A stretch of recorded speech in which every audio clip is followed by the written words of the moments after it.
किस तरह से करें हम नमन आपका, किस तरह से करें हम नमन आपका। स्वागतम स्वागतम स्वागतम आपका, स्वागतम स्वागतम स्वागतम आपका। किस तरह से करें हम नमन आपका, किस तरह से करें हम नमन आपका। स्वागतम स्वागतम स्वागतम आपका, स्वागतम स्वागतम स्वागतम आपका।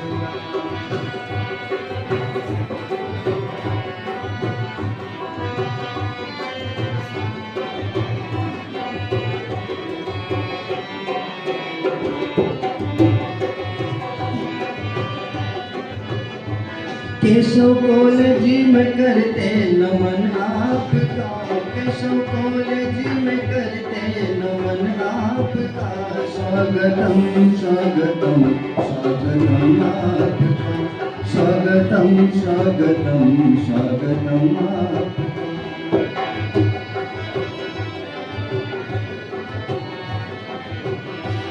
आप आए बड़ी उम्र है आपकी,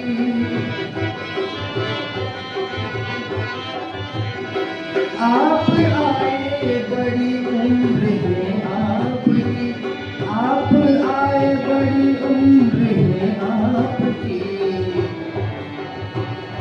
पढ़े लिखे कर कहे नाम माँ बाप का, पढ़े लिखे कर कहे नाम माँ बाप का। किस तरह से करें हम नमन आपका, किस तरह से करें हम नमन आपका। स्वागतम स्वागतम स्वागतम आपका, स्वागतम स्वागतम स्वागतम आपका। बहुत बहुत धन्यवाद श्रद्धा सरस्वती।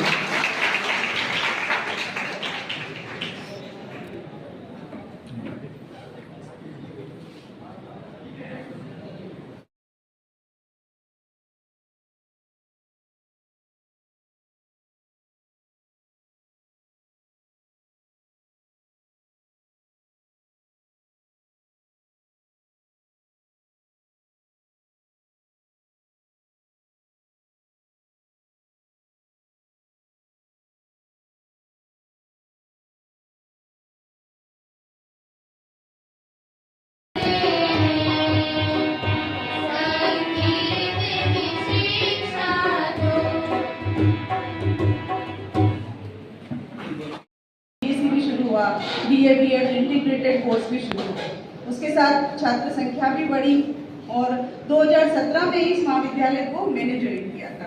2017 से मैं उत्तरोत्तर देख रही हूँ कि छात्र भी प्रगति कर रहे हैं तो महाविद्यालय भी प्रगति कर रहा है। और बड़ा हर्ष का विषय है, कोटा संभाग में एकमात्र अपना महाविद्यालय ऐसा है जो नेक एक्रीडेट है और अभी सबसे ज़्यादा स्कोर से अपने महाविद्यालय को नेक एक्रीडेशन मिला। तो ये बहुत ही हर्ष का विषय है और आपकी आगे जो प्रोग्रेस करोगे उसमें भी आपके लिए यहाँ से जो आप डिग्री लेके जाओगे तो आपके लिए बहुत ही महत्वपूर्ण सिद्ध होगा। ये महाविद्यालय की स्थापना मैंने आपको बताया ही है कि महाविद्यालय की स्थापना 2007 से हुई थी। अभी तक हम जो है नए नए कोर्सों के साथ अभी तक हम आगे बढ़े हैं।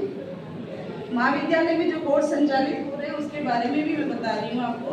बीए का जो है, बीए में 5 सब्जेक्ट हैं, साइंस है हमारे यहाँ पर, बीए बीएड इंटीग्रेटेड कोर्स हमारे यहाँ संचालित होते हैं। महाविद्यालय भौतिक सुख सुविधाओं से संपन्न है।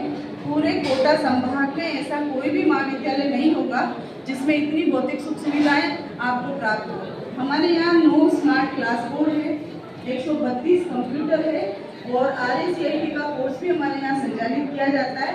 तो आप बीए के साथ भी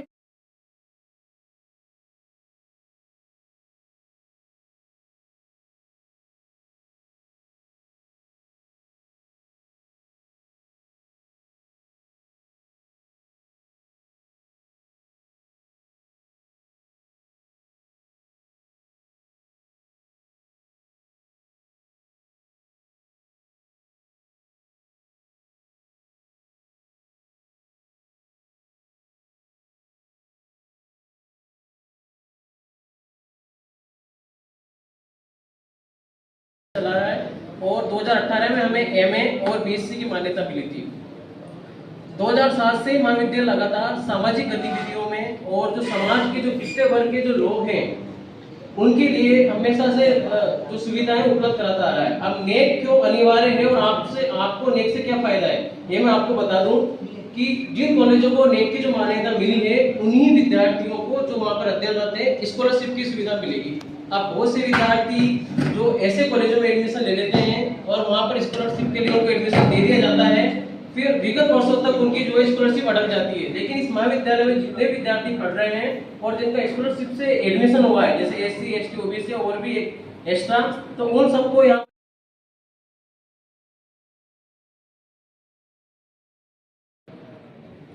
संजय जी सामरिया जो कोटा से पधारे हैं हमारे गेस्ट के रूप में,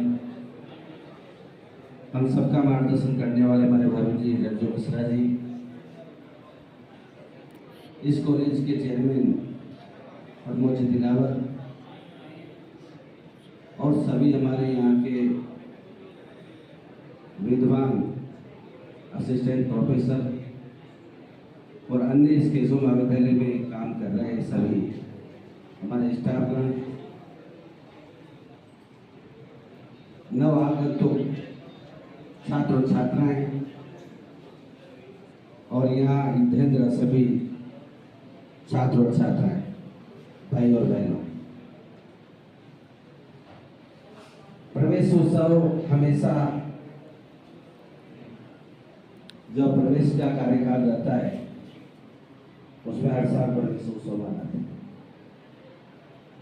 प्रवेश उत्सव के समय इसलिए प्रवेश उत्सव कार्यक्रम रखते हैं, इस महोत्सव के रूप में, इसके उत्सव के रूप में हम बच्चों को किताब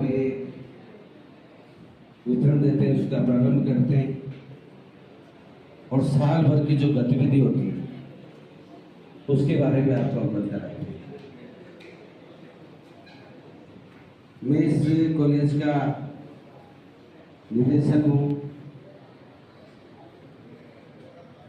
2007 में 2005 में हमारे दिमाग में आया, क्योंकि मैं गांव का रहने वाला हूँ और अटरू में जब कोई कॉलेज नहीं था तो सारे बच्चे जो 12 जाया करते थे।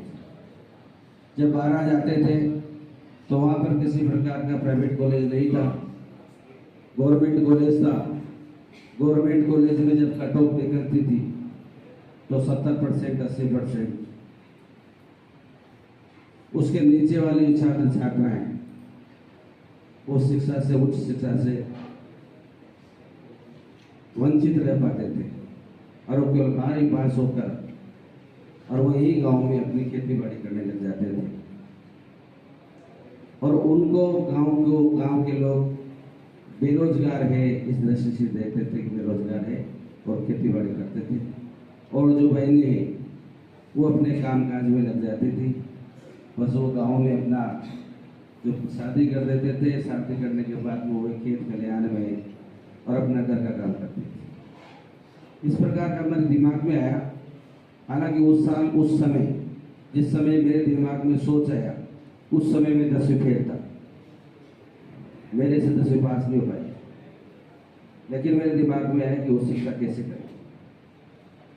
मैं मेरे गांव का यहाँ से 12 किलोमीटर दूर ग्राम पंचायत चढ़ाना है, वहाँ का मैं 2004 में सरपंच बन गया और सरपंच बनने के बाद में बहुत सारे बच्चों ने मेरे से इस प्रकार के साहब हमारे यहाँ कॉलेज नहीं है तो ऑटो में कॉलेज खोला जाए, इस प्रकार से, क्योंकि गवर्नमेंट कॉलेज तो खोलना असंभव था। हमने प्रयास किया पर नहीं खुला। हमने साहस किया और उस समय मेरे भाई मदन दिलावर जी मंत्री थे, उनसे मैंने कहा कि मेरे कॉलेज होना चाहिए। उन्होंने 2-4 लोगों से बात की और सीकर के एक उनके पास बैठे थे जो कॉलेज के संचालक थे, कमल जी सिकुआ, उनसे भी मिला।